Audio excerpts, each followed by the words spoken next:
تو آج کا میرا موضوع سخن ہے وہ ہے جنگ آزادی کے تعلق سے۔ میرے بھائیوں، ہم سب جانتے ہیں کہ ابھی اگست کا مہینہ چل رہا ہے اور ہم اور آپ اس بات کو اچھی طریقے سے جانتے ہیں کہ 15 اگست 1947 کو یہ ہندوستان آزاد ہوا ہے، ہندوستان کی آزادی ملی ہے۔ آج اگست کی 11ویں تاریخ ہے، انشاءاللہ تعالی 4 دن کے بعد 15 اگست ہوگا، جس پر ہم اور آپ آزادی کا جشن منائیں گے۔ لیکن سب سے پہلے ہمیں یہ چیز جاننی چاہیے کہ آخر ہمارا ہندوستان آزاد کیسے ہوا اور کب ہوا۔ بہت بڑے بڑے کالجوں میں، یونیورسٹیوں میں سننے کو ملتا ہے کہ اگر ان سے پوچھا جاتا ہے کہ آخر بتاؤ ہمارا یہ ہندوستان آزاد کب ہوا، تو جواب دینے والے یہی جواب دیتے ہیں کہ 1857 سے کوشش چل رہی تھی اور آزادی 1947 کو جا کر کے ملی ہے۔ لیکن میرے بھائیوں، یہ 1857 سے بہت پہلے علماء کرام نے مسلمانوں میں اس انگریز کے خلاف آواز اٹھائی تھی، جس کی وجہ سے کئی مسلمانوں کو موت کے گھاٹ اتار دیے گئے، کئی علماء کرام کو پھانسی پر لٹکا دیا گیا، کئی علماء کرام کو تخت تار پر لٹکا دیے گئے، اور بہت سارے مسلمان ایسے تھے جنہوں نے کالا پانی کی بھی سزا کاٹی، تب جا کر کے یہ دیش ہمارا آزاد ہوا ہے۔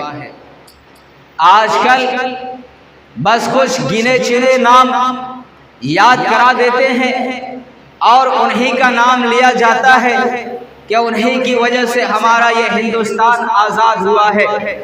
میرے بھائیوں، ہندوستان کی آزادی کسی ایک دو انسان کا کام نہیں، ہندوستان کی آزادی کسی 2-4 لوگوں کا کام نہیں، بلکہ بہت سارے علماء کرام نے قربانیاں دیے ہیں، تب جا کر کے یہ ہندوستان آزاد ہوا ہے، تب جا کر کے ہم اور آپ چین کی سانس لے رہے ہیں۔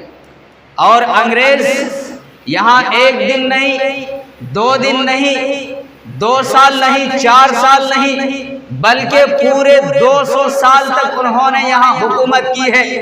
علماء کی نسلوں کو فصلوں کی طرح کاٹ دیا گیا تھا، تب جا کر کے یہ دیش ہمارا آزاد ہوا ہے۔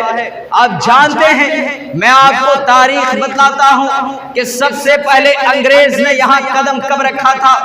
1499 کے اندر ممبئی کے ساحلی کنارے پر انگریز اپنا قدم رکھ چکا تھا، جنہوں نے کچھ ہزار کی فوج لے کر کے ایسٹ انڈیا کمپنی کی بنیاد رکھی تھی، ایسٹ انڈیا کمپنی کی بنیاد رکھی، اور اس زمانے کے حکمران جو تھے ان کو لالچ دیا گیا کہ اگر تم ہمارے ساتھ مل جل کر کے کام کرو گے، اگر تم ہمارے ساتھ تجارت کرو گے تو تمہارا دیش بہت زیادہ ترقی کرے گا، تمہارا دیش بہت زیادہ آگے جائے گا۔ لیکن اس زمانے کے حکمران جو تھے انہوں نے صاف صاف انکار کر دیا کہ ہمارا دیش تمہاری کوئی ضرورت نہیں ہے، ہمارا دیش تمہاری سپورٹ کی کوئی ضرورت نہیں ہے، خود ہمارا دیش ایک سونے کا چڑیا ہے۔ اور اس وقت اس ہندوستان کا ایک نام سونے کا چڑیا بھی کہا جاتا تھا۔ اس وقت کے حکومت نے کہا کہ اگر یقین نہیں آتا ہے تو جا کر کے لال قلعے کی دیواروں کو دیکھ لیجئے، لال قلعے کے دیواروں کے اندر ہیرے موتی سونے اور چاندی جکڑا ہوا ہے۔ قطب مینار کو جا کر کے دیکھ لیجئے، قطب مینار کے اندر سونے اور چاندی جڑی ہوئی ہے، یہاں کی دھرتی سونا اگلتی ہے۔ جب انگریز نے دیکھا، لال قلعے کو دیکھتے ہیں، قطب مینار کو دیکھتے ہیں، کہتے ہیں یار واقعی یہاں کی مٹی تو سونا اگلتی ہے، یہاں کی در و دیوار پر تو ہیرے موتی جواہرات جڑے ہوئے ہیں، کیوں نہ اس دیش پر قبضہ کیا جائے۔ اور انگریزوں نے اپنا قبضہ جمانا چاہا۔ سب سے پہلے بنگال کی سرزمین پر جاتے ہیں، دیکھتے ہیں کہ یہاں کی سرزمین بڑا ہرا بھرا ہے، یہاں کی سرزمین بڑی زرخیز سرزمین ہے، بڑی زرخیز زمین ہے، یہاں کی زمین تو سونا اگلتی ہے، لہذا انگریز نے چاہا کہ سب سے پہلے اسی کو نشانہ بنایا جائے اور سب سے پہلے یہیں پر قبضہ کیا جائے۔ چنانچہ 1757 کے اندر انگریز وہاں پہنچ جاتے ہیں۔ 1857 سے پہلے قریب 100 سال پہلے کی بات ہے، 1757 کے اندر انگریز وہاں پہنچ جاتے ہیں اور اس زمانے کے نواب سراج الدولہ سے کہتے ہیں، ان سے ہاتھ ملانا چاہتے ہیں، لیکن نواب سراج الدولہ انکار کر دیتے ہیں کہ ہم کسی بھی صورت پر ہم انگریز کو یہاں ٹکنے نہیں دیں گے، ہم کسی بھی صورت پر ہم ان کو یہاں خلافت نہیں کرنے دیں گے۔ چنانچہ انگریز 3000 فوج کے ساتھ نکلتے ہیں اور نواب سراج الدولہ کا مقابلہ کرنا چاہتے ہیں۔ نواب سراج الدولہ ادھر 68,000 کی فوج لے کر کے انگریز کے خلاف نکلتے ہیں، پلاسی کے میدان میں چلے جاتے ہیں۔ نواب سراج الدولہ کہہ رہے تھے، تاریخ کی کتاب اگر آپ پڑھیں گے تو آپ کو معلوم ہو جائے گا، نواب سراج الدولہ کہہ رہے تھے کہ کعبے کی رب کی قسم کھا کر کے کہتا ہوں کہ آج دھرتی سے انگریز کا نام و نشان ملا کر کے رکھ دیں گے، آج ہم ان کی نسلوں کو فصلوں کی طرح کاٹ دیں گے، آج ہم ان کی تعداد کو ہم جڑ سے مٹا دیں گے۔ لیکن انگریز کیا کیے؟ مقابلہ کے لیے میدان میں آئے نہیں۔ دیکھا نواب سراج الدولہ کی تعداد 68,000 سے زائد ہے اور ہماری تعداد صرف 3,000 ہے، اگر ہم مقابلہ کے لیے جائیں گے تو ہماری تعداد کو یہ نواب سراج الدولہ مٹی میں ملا کر کے رکھ دیں گے، لہذا وہ مقابلہ نہیں کیا۔ اب کیا کیے؟ نواب سراج الدولہ کا جو وزیر تھا، جس کو ہم اور آپ میر جعفر کے نام سے جانتے ہیں، ان کو انگریزوں نے لالچ دیا کہ میر جعفر اگر کسی طریقے سے نواب سراج الدولہ کو ہمارے ہاتھ میں مروا دو تو بنگال کی حکمران تجھے دے دیں گے، بنگال پر تمہاری حکومت ہوگی، لہذا کسی بھی طریقے سے نواب سراج الدولہ کو میرے ہاتھ میں مروا دو۔ کیا کیے؟ میر جعفر لالچ میں آ گئے اور انگریزوں کا ساتھ دینے لگا۔ چنانچہ 1757 کے اندر نواب سراج الدولہ اس دنیا سے انتقال کر کے چلے جاتے ہیں، آپ شہید کر دیے جاتے ہیں، موت کا جام پلا دیا جاتا ہے۔ لیکن کہتے ہیں نا کہ غدار کی خلافت زیادہ دن تک نہیں رہتی ہے، انگریزوں نے ان کو بنگال کی حکومت دے دی، بنگال کا حکمران بنا دیا، لیکن 2-4 سال حکومت کرنے کے بعد انگریز نے ان کو بھی معزول کرا دیا، ان کو بھی ختم کرا دیا گیا۔ میرے بھائیوں، 22 سالہ نوجوان جو سب سے پہلے انگریز سے لڑا اور جنہوں نے سب سے پہلے انگریز سے لڑتے لڑتے اپنی جان کو گوا دیے، وہ کون تھے؟ وہ نواب سراج الدولہ تھا، جو 1857 سے تقریباً 100 سال پہلے کی بات ہے۔ اس وقت سب سے پہلے انگریزوں نے جو قبضہ کیا تھا وہ بنگال کی گھاٹی پر ہی کیا تھا۔ اس کے بعد آئیے دیکھتے ہیں پھر انگریز اور آگے بڑھتے ہیں، آگے بڑھتے گئے، ان کی نظر ساؤتھ انڈیا پر پڑتی ہے، جہاں ہم اور آپ ابھی رہ رہے ہیں، زندگی گزر بسر کر رہے ہیں۔ ساؤتھ انڈیا میں حیدرآباد، کرناٹکا، بنگلور، یہ ساؤتھ انڈیا میں آتی ہے۔ جب انگریز نظر گھما کر کے دیکھتے ہیں تو ان کی نظر کرناٹکا کی طرف جاتی ہے۔ کرناٹکا میں رہنے والے ایک شیر دل سلطان ٹیپو کے نام سے جانے جاتے ہیں، وہ انگریز کے خلاف 3 جنگیں لڑ چکے تھے اور تینوں جنگوں میں انہیں فتح یابی ملی تھی، تینوں جنگوں میں انہیں جیت حاصل ہوئی تھی۔ انگریز نے سوچا کہ جب تک یہ شیر ٹیپو سلطان جب تک ان کو ہٹایا نہ جائے تب تک ہمارے ہندوستان پر قبضہ نہ ہوگا، ہمارے راستے کا روڑا بن رہا ہے، ہمارے راستے کی سب سے بڑی رکاوٹ یہ شیر ٹیپو سلطان ہے، یہ سب سے بڑا چٹان ہے، سب سے بڑا پتھر ہے، جب تک ان کو ہٹایا نہ جائے تب تک ہندوستان پر ہمارا قبضہ نہ ہوگا۔ چنانچہ اس کو بھی ہٹانے کے لیے ان کے پاس بھی رشوتیں پیش کی گئی، اقتدار پیش کیا گیا، لیکن شیر ٹیپو سلطان نے ان تمام چیزوں کو ٹھکرا دیتے ہیں۔ پھر ان کے ساتھ بھی وہی کیا جاتا ہے جو نواب سراج الدولہ کے ساتھ کیا گیا تھا، اور ان کے بھی وزیر کو میر صادق کے نام سے، جن کو ہم اور آپ جانتے ہیں، ان کو بھی خرید لیتے ہیں، ان کو بھی خرید لیتے ہیں، اور ان سے بھی کہنے لگے کہ اگر کسی طریقے سے ٹیپو سلطان کو اگر ہمارے ہاتھ میں مروا دیا جائے، کسی بھی طریقے سے اگر ٹیپو سلطان کو قتل کر دیا جائے تو ہم تمہیں کرناٹکا کا حکمران بنا دیں گے۔ لہذا کیا کرتے ہیں، لالچ میں آ گئے، بہکاوے میں آ گئے، اور ان کو بھی شہید کرا دیے جاتے ہیں، ان کو بھی قتل کرا دیے جاتے ہیں۔ ان سے جب قتل ہو جاتی ہے، انگریز ان کے لاش پر کھڑے ہو کر کے کہتے ہیں کہ ہم تجھے لالچ دیے، ہم تمہارے سامنے اقتدار کی تھالی پیش کیے گئے، ہم تمہارے سامنے سونے چاندی ہیرے موتی جواہرات کا لالچ دیے، لیکن تم ان لالچوں میں نہیں آئے، لہذا آج سے ہندوستان پر ہمارا قبضہ ہوگا، آج سے ہندوستان پر ہمارا قبضہ ہوگا۔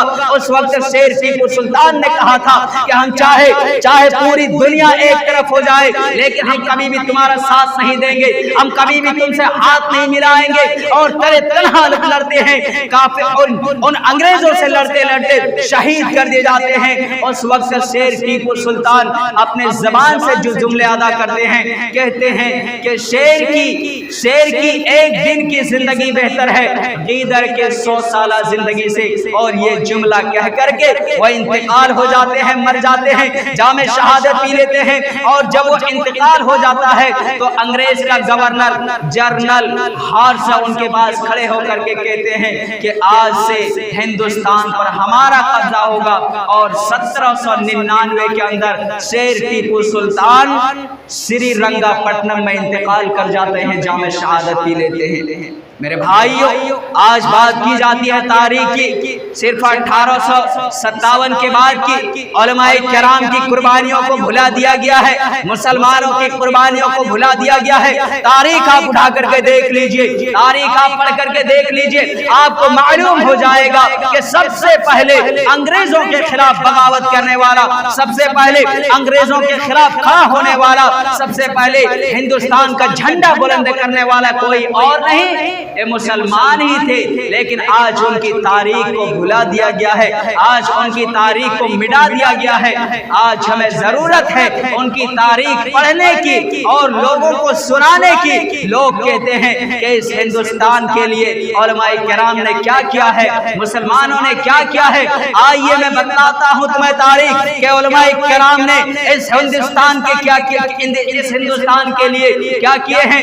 1803 کی تاریخ آپ ڈالیجئے، شاہ ولی اللہ محدث دہلوی رحمت اللہ علیہ سب سے پہلے اس انگریز کے خلاف جھنڈے کو بلند کرتے ہیں، سب سے پہلے انگریزوں کا مقابلہ کرتے ہیں اور تحریک چلاتے ہیں، لیکن کچھ دنوں کے بعد ان کا انتقال ہو جاتا ہے، وہ اس دنیا سے چلے جاتے ہیں۔ اب ان کے صاحبزادے شاہ ولی اللہ محدث دہلوی رحمت اللہ علیہ سب سے پہلے انگریز کے خلاف فتاوی دیتے ہیں اور کہتے ہیں لوگوں، ہمارا یہ ملک اب دار الامن نہیں رہا ہے، ہمارا یہ ملک امن و سکون والا ملک نہیں رہا ہے، بلکہ ہمارا یہ ملک دار الحرب ہو چکا ہے۔ لہذا سارے لوگ نکلیے، اپنے گھروں سے نکلیے، چاہے ہندو ہو یا مسلمان ہو، سکھ ہو یا عیسائی ہو، کسی بھی دھرم کے ماننے والے ہو، سب لوگ اپنے گھروں سے نکلیے، اپنے اقتدار کو چھوڑیے، اپنے کھیت و کھلیان کو چھوڑیے، اپنے کاروبار کو چھوڑیے، اپنے مسجدوں کو چھوڑیے،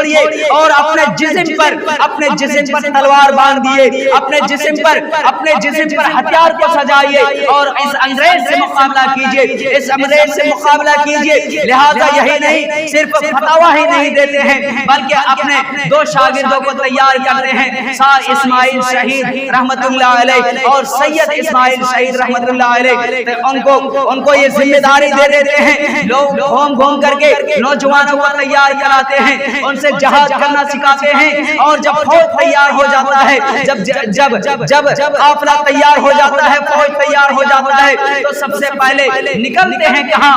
پنجاب کی گھاٹی کی طرف، پنجاب کی طرف نکلتے ہیں۔ وہاں پر ایک سکھ نامی شخص وہاں پر حکومت کرتا تھا، جن کا نام ہم اور آپ رنجیت سنگھ کے نام سے جانتے ہیں۔ وہ مسلمانوں کو، ہندوستانیوں کو کافی پریشان کرتا تھا، ان کو مارتا تھا، پیٹتا تھا۔ صرف انگریزوں کا کہنے کی وجہ سے پورے ہندوستان پر انگریز کا قبضہ تھا، اور پنجاب ہی ایک ایسا جگہ تھا جہاں وہ عیسائی، وہ رنجیت نامی شخص جہاں پر حکومت کر رہے ہیں۔ یہ لوگ علماء کرام کی ٹیم، علماء کرام کی جماعت چلتے ہیں مقابلہ کرنے کے لیے۔ راستے میں چھوٹی بڑی جنگیں آئی، سب کو فتح یاب حاصل کرتے گئے، یہاں تک کہ پیشاور تک ان کا قبضہ ہو جاتا ہے۔ رنجیت نامی شخص لیٹر لکھتے ہیں علماء کرام کے پاس کہ جہاں تک تم نے اپنا قبضہ جما لیا ہے تم وہاں پر حکومت کرو اور ہمیں یہاں پر حکومت کرنے دو۔ چنانچہ اس وقت علماء کرام کی ٹیم جواب دیتے ہیں کہ ہم یہاں پر حکومت کرنے کے لیے نہیں آئے ہیں، ہم یہاں پر حکمراں بننے کے لیے نہیں آئے ہیں۔ جب تک ہم پورے ہندوستان کے اندر امن و سکون کا جھنڈا نہ لہرا دیں گے، جب تک ہم پورے ہندوستان کو آزادی نہ دلا دیں گے، تب تک ہم چین سے نہیں بیٹھیں گے۔ رنجیت سنگھ نے ان کے سامنے رشوتیں پیش کی گئی، ان کو لالچ دیا گیا، لیکن وہ لالچ میں نہیں آئے۔ پھر کیا کرتے ہیں؟ شاہ اسماعیل شہید دہلوی رحمت اللہ علیہ اور سید اسماعیل شہید دہلوی رحمت اللہ علیہ ان کو تہجد کے وقت کی نماز میں اور تہجد کے وقت میں ان کو قتل کر دیتے ہیں۔ اور یہ واقعہ سن 1831 کا ہے، یہ واقعہ سن 1831 کا ہے، جو آج سے کئی سو سال پہلے کی بات ہے، جو تقریباً 1857 سے 20-22 سال پہلے کی بات ہے۔ آج ہم اور آپ بات کرتے ہیں تو صرف 1857 کے بعد کی بات کرتے ہیں اور کہتے ہیں کہ بس کچھ ہی گنے چنے لوگ نے یہ ہندوستان آزاد کیا ہے۔ میرے بھائیو، اس ہندوستان کی آزادی کے لیے کئی علماء کرام نے، کئی مسلمانوں نے پھانسی پر لٹکنا گوارا کر لیا، لیکن کبھی بھی انگریز سے سمجھوتا نہیں کیا۔ اشفاق اللہ خان کی تاریخ اٹھائے، جنہوں نے 27 سال کی عمر میں تخت تار پر لٹکا دیا گیا، لیکن پھر بھی کبھی بھی انہوں نے انگریز سے ہاتھ نہیں ملائی۔ اور پھر علماء کرام کی آپ قربانی اٹھائیں گے، کئی ہزار علماء کرام کی قربانیوں کو تخت تار پر لٹکا دیا گیا۔ مورخ دان لکھتے ہیں کہ الہ آباد کی چاروں طرف کئی سالوں تک ایک ایسا درخت نہیں ملتا تھا، کوئی ایسا درخت نہیں ملتا تھا جس پر علماء کرام کی پھانسی کے پھندے نہ بنایا گیا ہو، جس پر مسلمانوں کو پھانسی پر نہ لٹکایا گیا ہو۔ اور پھر تاریخ دان یہ بھی لکھتے ہیں کہ الہ آباد کے چاروں طرف کئی سالوں تک کوئی بھی درخت نہیں ملتا تھا۔ کس لیے؟ مسلم بھائیوں کو قبر میں وہ تختے بنانے کے لیے ختم کر دیے گئے، ہندو بھائیوں کو چتا میں جلانے کے لیے وہ لکڑیاں ختم ہو گئی، اس وجہ سے کوئی درخت نہیں ملتا تھا۔ آج ہم اور آپ بات کرتے ہیں تو صرف 1857 کے بعد کی بات کرتے ہیں۔ یہی نہیں، کئی سارے مسلمانوں کو کالا پانی کیا بھی سزا دیا گیا۔ کالا پانی ہم اور آپ جانتے ہیں کالا پانی کیا ہے۔ کالا پانی ایک ایسا جیل ہے جس کے چاروں طرف سمندر ہی سمندر اور بیچ میں وہ جیل ہے۔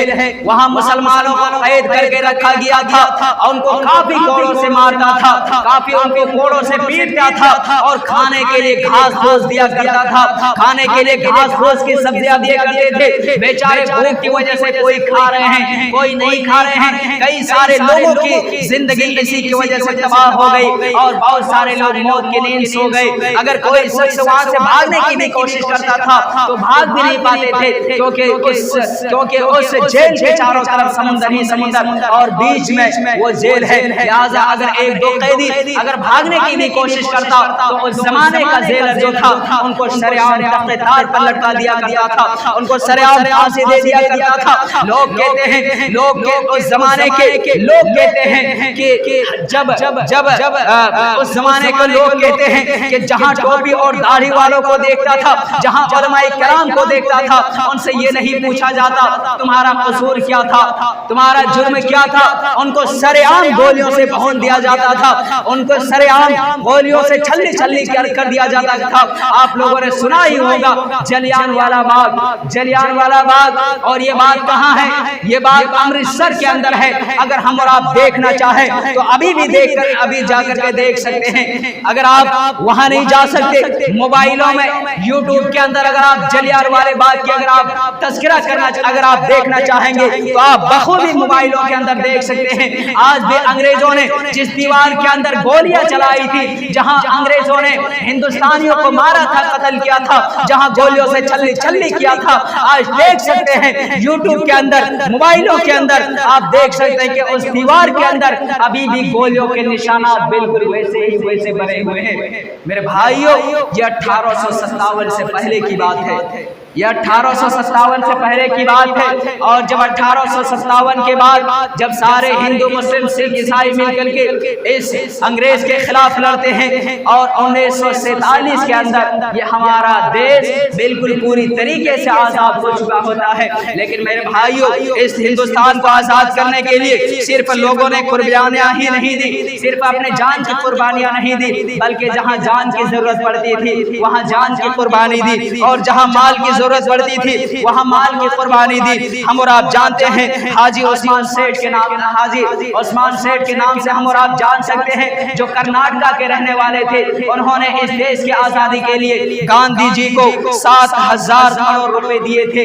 اور یہی نہیں، آپ کے حیدرآباد کے رہنے والے نواب میر عثمان علی کے نام سے ہم اور آپ جان سکتے ہیں، جنہوں نے اس دیش کی آزادی کے لیے لال بہادر شاستری کو 5 ٹن سونا دیا تھا۔ اس وقت اس کی قیمت جو تھی 75 لاکھ تھی۔ اگر ہم اور آپ ابھی اس سونے کی قیمت کا اندازہ لگا سکتے ہیں تو 1500 کروڑ ہوتا ہے۔ اتنا ان لوگوں نے چندہ دیا، جہاں جان کی قربانی پڑتی تھی وہاں جان کی قربانی دی، اور جہاں مال کی قربانی دینے کی ضرورت پڑ جاتی وہاں مال کی قربانی دینے سے بھی ان مسلمانوں کا کرام کی ٹیم پیچھے نہیں ہٹتی۔ اور یہی نہیں، یہ سارے جہاں سے اچھا ہندوستان ہمارا جو ہم اور آپ پڑھتے ہیں، اس کو لکھنے والا کوئی غیر مسلم نہیں، اس کو لکھنے والا کوئی سکھ نہیں، اس کو لکھنے والا علامہ اقبال جو ایک مسلمان ہی تھے۔ اور یہی نہیں، جنہوں نے اس دیش کے خاطر سب سے پہلے یہ نظم لکھا، سارے جہاں سے اچھا ہندوستان ہمارا۔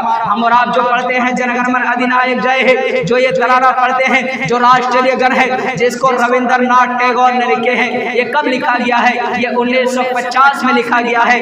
اور علامہ اقبال نے یہ سارے جہاں سے اچھا ہندوستان ہمارا یہ 1905 کے اندر علامہ اقبال نے اس کو لکھ کر کے تیار کر دیا تھا۔ اور یہی نہیں، راحت اندوری کیا خوب لکھتے ہیں، راحت اندوری کیا خوب لکھتے ہیں کہ سبھی کا خون ہے شامل اس دیش کی مٹی میں، کسی کے باپ کا ہندوستان تھوڑی ہے۔